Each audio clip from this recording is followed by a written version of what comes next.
quero ir à escola. Quantas vezes já ouviu o seu filho dizer isto? Escola demais faz mal às crianças, ou brincar é obrigatório. São algumas das convicções do meu próximo convidado, o psicólogo Eduardo Sá. É uma honra recebê-lo no Agora Nós, em estreia, na sua presença aqui. Eu começaria por lhe perguntar: os melhores escutadores são os melhores pais? Aqueles que melhor ouvem os filhos? São. O problema é que os pais andam sempre com a cabeça, sabe Deus onde, a 200 a hora, atropelados por quantos acontecimentos. E eu agora vou já atropelá-lo para abrir as linhas para os nossos telespectadores poderem falar consigo. Posso? Claro.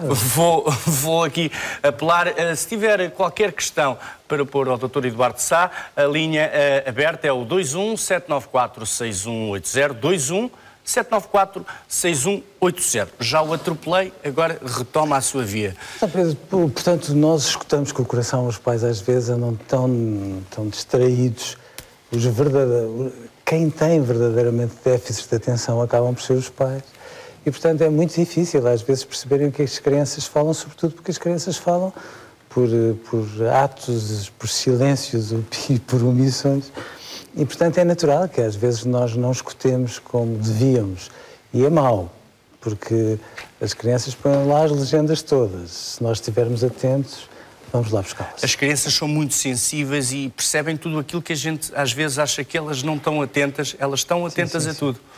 Os verdadeiros distraídos somos nós, nunca são elas, claro que sim. Claro. Muito bem. Doutor, este seu livro, Hoje Não Vou à Escola, é uma pedrada no charco, porque é polémico, e a polémica é boa, é o que nos fez sair das cavernas para descobrir o mundo. A escola atualmente não compreende as crianças? Este modelo de educação não é aquele que melhor se aplica às crianças? As crianças, quando chegam à escola, já são sábias, sabem imensas coisas. E eu acho que a escola coloca-se hoje diante das crianças como se colocava há 50 anos atrás, e o mundo mudou. E, portanto, eu acho que a escola, neste momento, está a estragar as crianças. E é um desperdício bárbaro. As crianças passam tempo demais na escola. Neste momento, as crianças trabalham horas demais todos os dias. A escola está a dar-lhes aulas aos pacotes de 90 minutos, que são, regra geral, aulas expositivas e, portanto, não há nenhuma criança saudável que consiga estar atenta durante 90 minutos. Nem uma pessoa adulta. Como é evidente. Está a dar-lhes recreios de 10 minutos verdadeiramente supersónicos e, portanto, recreios desse tamanho não dão para brincar, para conviver e, portanto, para fazer tudo aquilo que é indispensável para depois, na aula seguinte, uma pessoa estar atenta, desperta e aberta para tudo o que um professor possa dar. E, portanto, se nós continuarmos assim, temos crianças que são jovens tecnocratas de tudo e de mais alguma coisa, mas a quem falta experiência de vida, falta a escola da vida. Inteligência afetiva. Tudo mais. E, portanto, nós estamos a torpedeá-las todos os dias e depois, no final, ficamos mais ou menos atónitos porque elas não são criativas, porque elas não são capazes de resolver problemas em tempo real, porque elas, no fundo, vão buscar informação, mas não sabem como hão de digerir. Portanto, se nós queremos falar de olhos nos olhos para os pais, devemos dizer obrigatório brincar todos os dias. Brincar é tão importante como aprender. Isso também na escola. Esses 10 minutos, pode-se aprender tanto num recreio, que muitas vezes as crianças são largadas, com pouco acompanhamento. O acompanhamento ninguém partiu a cabeça, mas não há uma mediação de conflitos que devia haver e devia haver mais tempo para elas brincarem. Com todo o respeito do mundo pelos professores, eu acho que as crianças muitas vezes aprendem mais no recreio do que na sala de aula. Como assim? O recreio é uma escola do crime. É um sítio onde se trocam experiências, onde se põem legendas nos enigmas, onde somos interpelados todos os dias. E, portanto, se nós queremos aumentar o sucesso educativo, por favor, partam lá ao meio as aulas de 90 minutos e dobrem os recreios de 10 e, de repente, as crianças começam a esticar-se no bom sentido e a crescer de uma forma saudável. É também muito crítico, e eu aí estou de acordo consigo, as crianças trazem toneladas de trabalhos para casa. Então, quando chegamos às férias, ficamos com a sensação de que aquilo que aquilo que os professores ou as escolas, por um motivo ou por outro, não conseguiram lecionar, por assim dizer, temos que ser nós pais a atravessarmos e a cumprir o papel da escola, e então temos centenas de trabalhos de casa. Posso dizer? Eu acho que nós devíamos fazer uma cruzada do género trabalhos de casa não obrigado. Porque regra geral, os trabalhos de casa não acrescentam no essencial muito para além daquilo que elas já aprenderam na escola. E as pessoas têm que ter a sensatez de perceber que uma criança que sai de uma escola à tarde, que entretanto tem música, futebol, catequese, que os pais entendam que ela tem, e que chega entretanto às 7h30, 8 da noite a casa, não ganha nada em fazer trabalhos de casa, porque ela, no fundo, tenta despachá-los, está cansadíssima e, no fundo, pergunto-me qual é a mais-valia de uma atividade dessas. Bom, qual é a única, sobretudo a maior, é as crianças ficarem muito rapidamente com um ódio de estimação em relação à escola, que é tudo aquilo que nós desejaríamos que elas não tivessem. Já temos a primeira chamada, Dr. Eduardo. Ana Araújo, liga-nos de Lisboa. Muito bom dia, Ana. Que questão é que quer colocar ao Dr. Eduardo Sá? Olá, muito bom dia. Bom dia. É o seguinte, eu tenho 2 filhos. Tenho uma criança com 9 anos, é uma rapariga, e tenho um rapaz com 3. Portanto, a minha filha nunca me deu problemas, ela adora ir para a escola, é a melhor aluna da turma. Nunca tive qualquer tipo de questão, ela está no 4º ano e é uma aluna extremamente interessada. Mas o meu filho mais novo faz birras para ir para a escola. Ou seja, eu chego à segunda-feira de manhã e quase que o arrasto no chão. Isto é uma coisa semanal. Portanto, a partir deste momento, e sendo que tenho 2 filhos completamente diferentes, como é que eu vou resolver o meu segundo filho? Bom, doutor. Muito obrigada. Obrigado nós, Ana. Em primeiro lugar, vale para todos, vale para si, vale naturalmente para toda a gente. Os filhos mais velhos são sempre crianças em perigo. Isto é, nós somos sempre pessoas razoavelmente inseguras, portanto, nós, como pais inseguros, somos sempre mais certinhos. E, portanto, vale um pouco para todas as famílias. Os filhos mais velhos são sempre os certinhos oficiais de uma casa e os mais novos são os rebeldes encartados. O que significa que nós, no fundo, fomos sendo melhores pais. Em segundo lugar, a função dos filhos é de darem problemas aos pais. Porque se não derem, nós não crescemos ou subirmos de nível. Exatamente como nos jogos de computador. Se calhar eu fico mais preocupado, desculpa, Ana, com a sua filha mais velha, porque no fundo ela ainda, não perca a esperança, porque ela vai lá, mas ela ainda não deu todos os problemas que terá, obviamente, de dar para que a mãe possa crescer.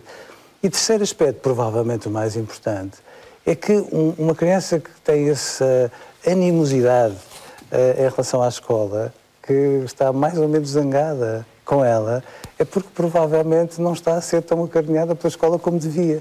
E, portanto, vamos lá fazer um ponto de situação em relação ao professor ou à professora, em relação à escola, porque quando as crianças são acarinhadas, fogem para a escola. Elas até baralham o nome da professora e às vezes chamam-lhe mãe e chamam o nome da professora à mãe, portanto fica tudo tão saudavelmente baralhado quando são bem acolhidas, que aí, se quer ter uma medida, não arrasta a criança. Arraste-se assim para a escola e faça lá um ponto de situação com a professora e com a escola a perceber o que é que se está a passar, porque obviamente alguma coisa está fora do sítio. Muito bem. Temos outra chamada. Manuela Belo liga-nos de Castelo Branco. Eu estou a ser apanhado de surpresa. Não sabia? Não, mas para mim é ótimo. Fantástico, vamos a isso. Manuela Belo, muito bom dia. Bom dia. Diga-nos de sua justiça o que gostaria de... Diga. Sim, antes de mais, as melhoras da Tónia e muitos parabéns para o vosso programa. Muito obrigado. Que questão é que gostaria de colocar aqui ao Dr. Eduardo Sá? É o seguinte, eu tenho um neto com 15 anos, que tem um irmão com 21 meses, e acontece que o mais velho foi diagnosticado já há uns anos com déficit de atenção. Acho que hiperatividade não tem, mas tem esse problema. Portanto, não se concentra, não está nas aulas com atenção, principalmente aquelas aulas que são de 90 minutos. esquece das coisas, esquece dos casacos na escola, esquece dos livros em casa, e é assim, e estudar, eu às vezes digo, vai estudar porque tens texto, isto, aquilo, ele diz, não pensas noutra coisa, e portanto praticamente é só, eu digo, estou amarrado, e a mãe tem que estar ali presente, portanto eu, quando ele começa os testes, subiu para lá para a casa bem, para tomar conta do pequeno, que também está de saudades da mãe que está a trabalhar, e tem que ser assim, e o que é que há? Porque ele só quer ser jogador de futebol. O fim de semana passada a mãe perguntou-lhe o que é que ele gostava de ser, e ele disse jogador de futebol. Custo é que se tira para ser jogador de futebol. E é isso. E eu queria saber como é que lidar com ele, porque por vezes é muito difícil. Bom, eu peço desculpa de o termos apanhado aqui sem rede. O que é que esta senhora, a dona Manuela Belo, tem que fazer, porque tem, obviamente, um neto que quer ser jogador de futebol. Isto é transversal. O poder da informação dos média à volta dos jogadores de futebol, é normal que as crianças também queiram ser super-heróis. Porque tem a ideia de que, no fundo, as coisas podem ser... pode-se ter um sucesso fácil sem se trabalhar por aí além. Às vezes passa essa ideia. Mas vamos devagar. Eu tenho medo que em Portugal, neste momento, muito mais do que a epidemia da gripe, haja uma epidemia atípica de crianças com déficits de atenção. E, definitivamente, nós temos que ter a sensatez de pôr as coisas no lugar. Eu gosto de crianças de cabeça no ar. É uma imagem de marca saudável das crianças e, portanto, as crianças saudáveis, de preferência, têm a cabeça no ar e os pés na terra.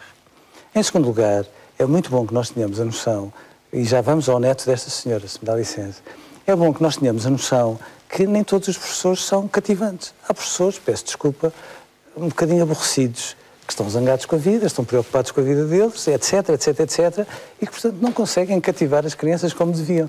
E nessas circunstâncias as crianças saudáveis estão distraídas, e é bom que estejam.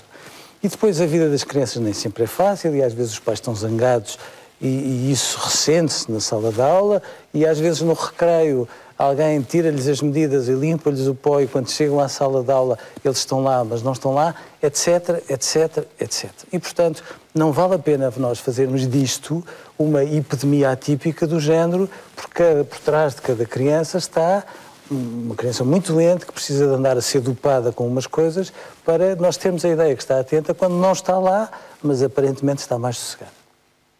É evidente que, agora é a altura desta senhora ficar um bocadinho zangada comigo, quem sabe, é evidente que um jovem, independentemente da idade, tem meia dúzia de regras que tem que cumprir.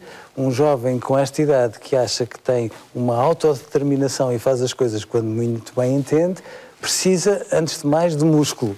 Precisa de um pai e de uma mãe a dizer onde para a polícia e a definir meia dúzia de regras, porque sem elas, obviamente, ninguém se entende.